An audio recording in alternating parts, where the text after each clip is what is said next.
BFCM, honestly, this year was bigger and earlier than ever. And I feel like every year it kind of keeps getting that same vein. But this year especially, we saw that Shopify merchants drove over 14 billion in sales, and Triple Whale accounted for just about 20% of that. So nearly 3 billion from our users alone. Brands are seeing the reality of competition, reaching new audiences, the importance of expanding omnichannel, and that really showed in the data. Diversification is no longer just theoretical. You absolutely need to think about how you can test in new platforms and learn about how your audience performs on that. Brands know their buyers the best, but it's good to start testing on new platforms.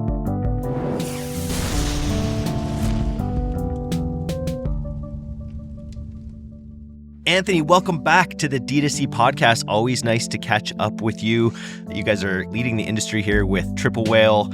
And I'm curious, you guys have put out, this podcast will help you guys put out some amazing insights that you've gathered from Black Friday, Cyber Monday 2025. We're hot on the heels of it. Today is Wednesday. I made 2 purchases yesterday, got some steak knives and some nice club glasses from Fable. Still got their discount, which was great. How has Black Friday, Cyber Monday been for you guys over at Triple Whale? Yeah, and thanks for having me, Eric. It's great. It's great to see you and great to be back on. Black Friday, Cyber Monday was no shortage of chaos and fun here at Triple Whale. We saw tons of success in our customer base, and today we're really releasing all of those successes and just all of the insights that we found by looking at our data set of over 50,000 customers to basically pull out aggregate trends by platform, trends by customer type, trends by placement type, new versus existing, like you name it. So really excited to release those out in the world today. I think in the next hour we'll be making those live and just talk through some of those insights today, because there's so much. I would say, having this being my 5th or 6th Black Friday, Cyber Monday this year, I thought it was really unique in the new versus existing customer makeup, the spend per platform. So we're really seeing some cool insights that we're excited to share. Cool. Well, let's start at the top. Talk to me about aggregate performance. I think there's a lot of noise in the marketplace. There's a lot of noise in culture right now, but give me sort of the high level on how Black Friday looked for you guys. So yeah, BFCM, honestly, this year was bigger and earlier than ever. And I feel like every year it kind of keeps getting that same vein. But this year especially, we saw that Shopify merchants drove over 14 billion in sales, and Triple Whale accounted for just about 20% of that. So nearly 3 billion from our users alone. But what stood out to me specifically was really around like the volume that came from our new customers. So just around from new customers versus existing. So it's around 1.4 billion of that 3 billion came from new customers, which just sets up a huge retention opportunity for brands heading into late Q4 or late Q1. And BFCM for us really underscored just how essential Triple Whale has become for operators. Like, brands needed unprecedented efficiency this year, and they really relied on us and Mobi, our AI, as real-time strategic advisors, not just a dashboard and not just data tools. And it really showed that AI is no longer experimental. It's how brands protect margins and compete. So I have some interesting numbers to talk through aggregately if you're interested. Yeah, let's hear. So across all of our brands, we saw that there were 26 million orders. There was over 606 million in ad spend. And AOV was just around $79. And as I mentioned, new customer revenue was around 1.4 billion, which is just about half of BFCM dollars, which is a shift historically. I mean, we see that shift change as a business grows in size in revenue. But for businesses under $1 million, we're seeing 60% of their revenue came from new customers, which is just really astounding and really awesome to see that businesses are continuing to scale, consumers are continuing to spend in more places. And one of the coolest things that we did this year that I'm super proud of is we launched a real-time public-facing BFCM analytics dashboard called BFCM Live, where you could look at no matter if you use Triple Whale or not, data that's updated in real time across every marketing channel. So that was Meta, Google, affiliates, CTV, Klaviyo. I mean, every channel, not just the big ones, sessions, conversion rate, AOV, all of the key metrics that then we're updating in real time, where we had a spike rate of over 1,700 orders per second. 25,000 page loads that in sessions that we're ingesting per second. So really, really cool to externalize a lot of that data so that operators can make real-time decisions. It's great to hear about I think the new customer thing is really interesting, and I think that's been the discourse all year. Is brands getting really serious about splitting out their new and returning customers? All the platforms rolling out features to really aid in this as well. What do you point to as the biggest reason for maybe the growth in new customers this year? Do you think it's the focus that brands have on it? Honestly, it seems like brands have diversified their acquisition and retention and leaned also back into acquisition. I think even though I will say efficiency is so top of mind, and it was definitely the most expensive BFCM that we've recorded from an ad cost perspective, we did see that brands were just spending more and more and more on ads and really trying to reach new audiences and using new platforms to reach those audiences. So looking at things like TikTok, shifting spend to TikTok, to AppLovin, to Pinterest to reach new audiences and acquire new customers in conjunction with sending email and SMS campaigns through Klaviyo, through Attentive to really reach their existing audience. So it was definitely such a balance, and that diversification definitely contributes. I was just reading a post Taylor Holiday made about brands that weren't on AppLovin this year maybe missed out because there does appear to be quite a segment of new customers lurking on those apps there. Totally. I will say it's niche, but notable. Like it's the way that we've described it. Like I think we've seen just the number of users that you're reaching can be so much larger, and it like over the last year of just even I feel like last year AppLovin really this BFCM right around this time AppLovin blew up, and we're still seeing it be a really really unique way to reach audiences. I mean, I will say their ROAS was slightly down year over year, just only 3%, but CPAs were down year over year. CPMs, they were our most expensive channel, but very specialized and really makes sense for especially like app heavy gaming verticals where you're going to find customers who are focused on those. You get the guaranteed impression on that platform too, right? People are kind of content locked. So I feel like if you're investing a little bit more money in your content there, it's not a bad place to be testing it because you're going to get the view. Totally. It's great for middle and down funnel. What about SMS? I feel like for the brands that I subscribe to, I got more texts than ever this year. It's such a immediate direct channel to your customer. Do you feel like more SMS were sent this year? That is a great question. You know, I do have some data on that I want to pull up. We did see that text, like, because one of the things that we offer at Triple Whale is a zero-party data collection. So we have a post-purchase survey that's been pretty critical to our attribution modeling, one of our attribution models, Total Impact, for years now.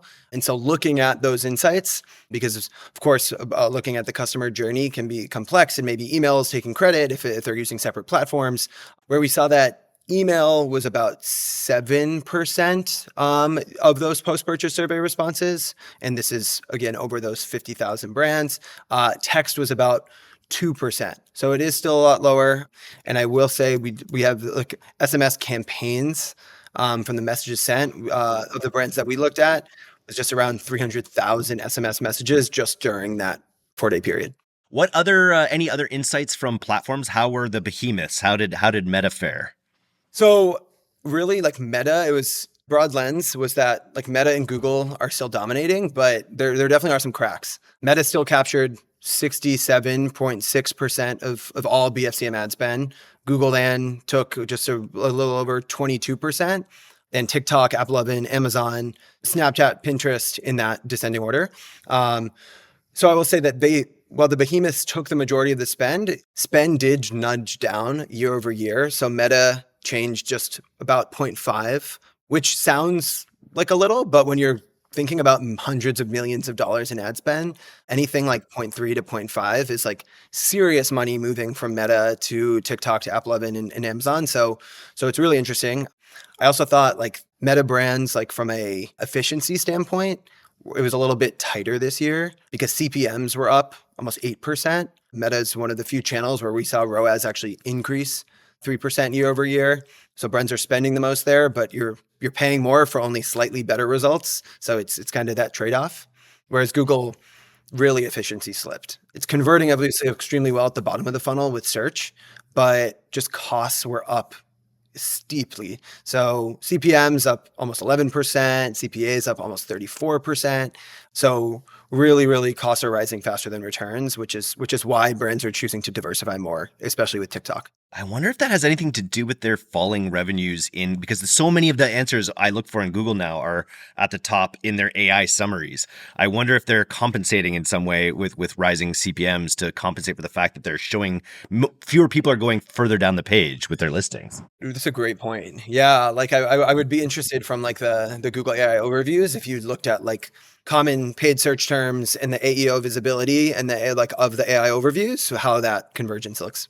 Who were the biggest winners or the biggest takers of the budget that maybe fell from Meta and Google? TikTok, definitely.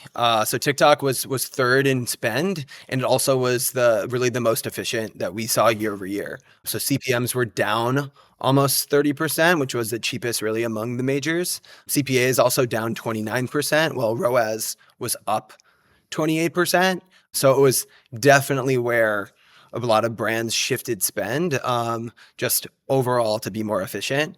And then second, we saw is Amazon, where really CPAs were the lowest of the pack, only up 4%. Of course, like everything is up, so only up 4% is still a win. But it was not quite at the same conversions as TikTok, so it's just a different ROAS and AOV we're seeing there. So zoom out a little bit. And is this mainly we're just seeing the omni-channel gospel really lock in this year? Brands were looking to diversify more and more. Is that something you'd sort of agree with?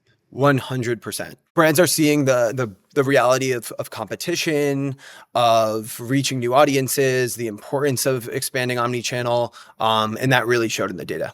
And then, so it sounds like TikTok was one of the biggest winners here. What are some of the insights you'd take from your report, from this data, for brands looking to build into 2026 and beyond? I would say first is that diversification is no longer just theoretical. You absolutely need to think about how you can test in new platforms and learn about how your audience performs on that and say brands know their buyers the best, but it's good to start testing on new platforms. And then also starting to think about different placements. So one thing that we saw for BFCM was that placements had such a significant impact on efficiency. And it was constantly a weight of scale versus efficiency. So testing new placements, things like Reels and Reels overlay, they delivered some of the strongest returns on Meta. Facebook overlay as well, strong highest ROAS. And then for Google too, like trying new things in search to work alongside of their AI overview, because we, of course, are still seeing search remaining at being that conversion engine and Performance Max really being that driver for scale, but trying to test alongside of other Google products is huge. Any insights? We talk a lot on this podcast about YouTube being the sort of top of funnel for Google's demand capture engine on the search side of things. Is that something you saw borne out in the data, or is that maybe where they lost some of their efficiency because people haven't really figured out YouTube yet? I think we're seeing such mixed signs from brands. Some brands are having such success on YouTube. Others are still wondering how best to capitalize the content to produce. Overall, demand gen and display delivered lower ROAS. So really more for that upper funnel play as we think about like a period as central as BFCM, but definitely something we're seeing outside of BFCM and beyond, brands continuing to invest in test in more to then bring users through their funnel. So my only purchases were some whiskey glasses and some steak knives, some high-end steak knives. So homewares, house goods were a big category for me. Any other big category winners or anything surprising in the data about the sort of industry categories that we see? Yeah, absolutely. Those are some good purchases too. I think I got slippers and I think I got a lot of vitamins. But neither of which actually, well, I guess apparel, but we saw really apparel and beauty owning BFCM. So together they made up almost 60% of total revenue across all of our brands. And really when you look under the hood, we saw a lot in regards to like unit economics. So as we think about unit economics for BFCM, it was really looking at like AOV to CPA ratios, where interestingly, even though their spend wasn't as high, and automotive had a 4x ratio and travel, accessories, and luggage had almost a 3.8x ratio, whereas like media and publishing and health and wellness were feeling a lot more pressure when it came to unit economics. The other big thing that brands were going through on to add to all the complexities that that we have going on here was the massive Shopify outage. Talk to me a little bit about that and what Triple Whale helped brands do to mitigate that. The Shopify outage was and Shopify outage, just for everyone's context, as I'm sure most know, Shopify admin and some of their POS also went down during Cyber Monday, which left many brands unable to log into Shopify admin and see performance, which means they couldn't see their live revenue, order volume, conversion rate, the inventory and merchandising insights that they get, and really just flying blind a little. So Triple Whale, thankfully, because Shopify APIs were live, our platform was not interrupted at all. So all of the real-time data tracking across revenue, orders, new versus existing customers, all your channel performance, your inventory, your blended ROAS and MER across every platform was still live. And so we really wanted to ensure that while Shopify is an extremely close partner of ours or an investor of ours, that we could also just mutually support our mutual brands and let them know that, hey, even if you can't log into Shopify, we're here to support you. You can make real-time decisions using Triple Whale's data. I know we had a customer of ours quoted that with using Triple Whale's real-time metrics, his team could scale budgets aggressively intraday on Cyber Monday because they saw how the increases were impacting revenue across the entire ecosystem all in real time.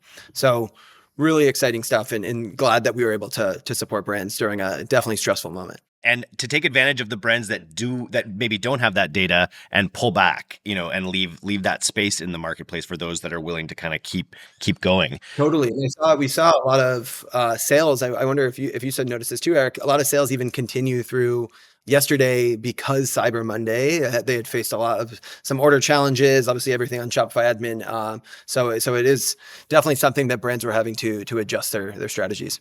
Did brands start? Your brands are going a little bit longer this year. Did you see that brands also started earlier this year? We did, yeah. So looking at the data, we really saw a lot of brands think about Black Friday, Cyber Monday as like the 2 weeks before, I will say. We looked at the week before, they were generating nearly $2 billion in revenue, which is nearly 40% of their entire BFCM event if we think about like how it compared. So still very concentrated compared to the BFCM week, but the week and the week prior, so the 2 weeks before, were critical for brands to launch promo and manage them dynamically, adjusting discounts, creative, and budgets based on that performance over those first 2 weeks, and then having that be the prime time as to here's our strongest offer, here's our strongest creative over BFCM weekend. You guys have so many sort of tools that can help brand owners. What were some of the ones that you got maybe used the most or saw the most traction this year that you felt made the most impact? I will say we have a lot. I think our real-time data is always something that brands are in love with. They can measure all their cross-channel performance that like across every place they're spending and be able to make those live decisions. What was the most exciting is that they were using Mobi, our AI.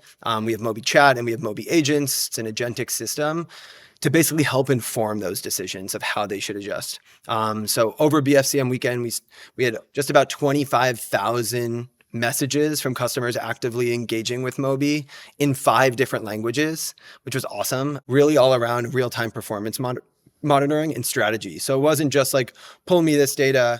We saw on Black Friday at 6 p.m., customers were asking like, if I have a marketing efficiency ratio of 3.2, what should spend distribution look like tomorrow if I want to achieve an additional $600K in revenue? How should I split $1,000 a day between top of funnel, middle of funnel, and bottom of funnel? These are verbatim questions. And so it's really, really exciting to see all of the different use cases where Triple Whale not only just became their data hub and source of truth, but their truly decision and command center. So many really cool prompts that are live in our BFCM report too that just got our team super jazzed. There's nowhere else to really go for that data unless you are a data scientist or have a team of data scientists. So to be able to just like talk to it in plain English and get responses must be quite a relief for the marketers who used it. Absolutely. And that's really the most exciting thing we hear from brands all the time is that Mobi is not just a software that they use, but the teammate of theirs. And so it's really, really awesome that they could leverage that teammate to its fullest during BFCM. And no matter the size of your business, you have an entire team of data analysts thinking about all of the use cases of Mobi. How do you see Mobi evolving kind of going forward? It's just going to get smarter. It's going to ingest more data. It's going to get more maybe accurate with, I'm not saying it's not accurate, but it's only going to hone in with more data. How much of the entrepreneurial or marketing process is Mobi going to evolve to help with? It's a great question. Yeah, and it's something we're thinking of day in and day out. So really, Mobi is getting actively smarter. So we're building structural data retrieval processes that we're constantly refining. So Mobi has access to the data and the relationships of those data sets in it, like the way that anyone on your team understands it. What's really exciting is that Mobi is just doing more from a use case and execution perspective. Mobi can now build you ads, turn ads on and off. It can build you creative, really, really good creative. We have some awesome use cases from brands like True Classic who've used Mobi's creative generation and creative editing capabilities to then set live all through Mobi. And so Mobi's very soon going to be able to create segments for you that you can then send to Klaviyo with the email campaign targeted towards those segments. So we're really thinking about how can Mobi not only become your intelligence partner, but your action partner and execution partner. So you can lean on Mobi to help inform those decisions and then execute those decisions. Very human in the loop, but autonomous from hey, you can make all these decisions in Triple Whale. And if you set rules around that, you can actually just have Mobi do them for you autonomously. You mentioned you're still seeing lots of sales kind of come in. Like, when does Black Friday, Cyber Monday actually end this year? Is it going to continue right up into the run up to the holidays? Yeah, I think it's such a great question that we're actively looking at, because we're doing a lot of work trying to show the performance of brands. We have a new exciting experience next week going live, a BFCM wrapped in the application. And so we're really trying to surface the performance of brands throughout the next month, such that when they get into holidays in late December, they can take all of those insights from really early November through mid-December and then refine any last minute holiday strategies and really ensure that the end of the year is beyond successful. So it's continuing all the way through the end of the year, honestly. You guys have 50,000 brands on the platform. What are some trends you spotted maybe among the top 1% that you saw them really honing in on this year? Our best brands are doing a few different really strong tactics as we think about their marketing strategy and operational strategy. First is like diversifying where they're acquiring and reaching customers, and thinking about marketing as every channel that a customer could engage with their brand. And so spending on more platforms, testing on more platforms, testing new ad creative, email creative. And so that test first culture that sits both within platform diversification and within their creative and within their email has been really critical. On top of that, we're seeing UGC, just as we're like the rise of UGC, as I think we've talked about it, the re-rise, if you will. Because it died. I think we reported on it dying, so I'm glad it never died.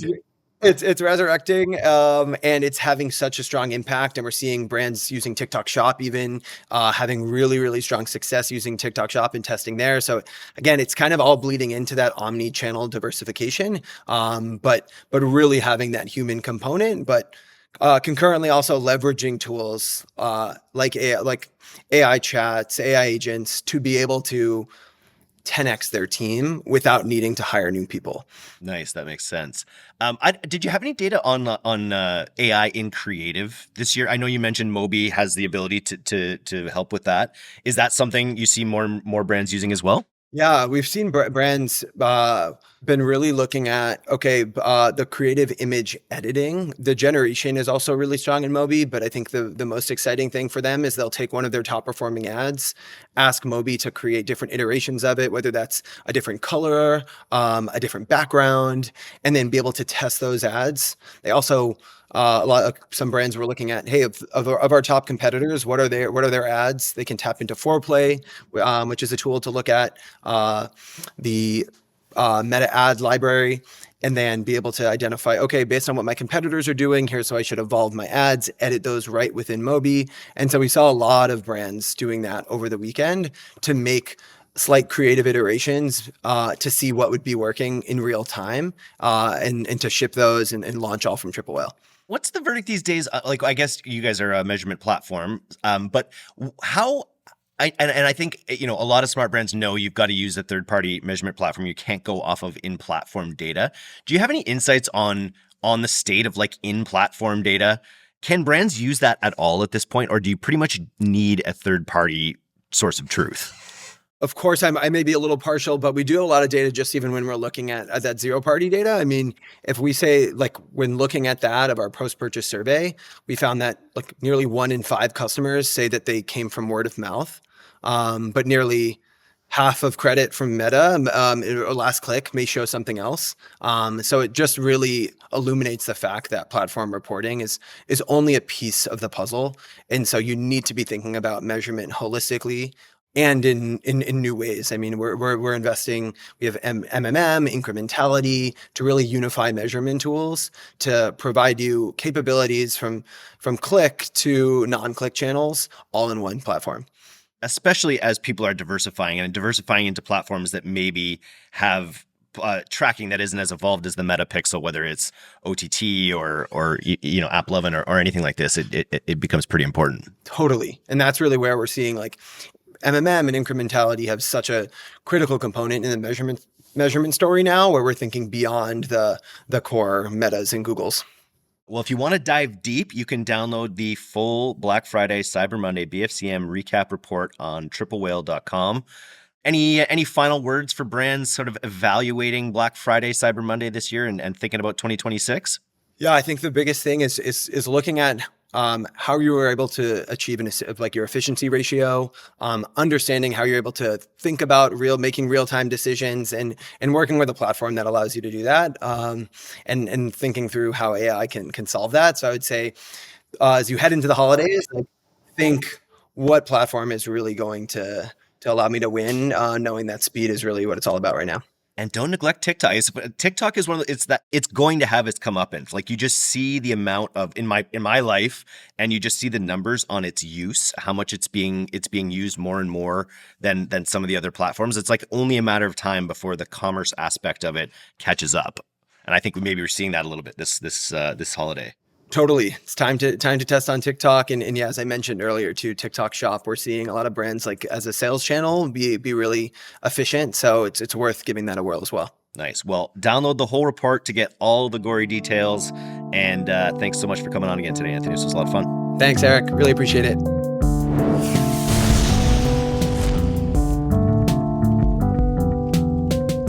Thanks so much for listening to today's episode.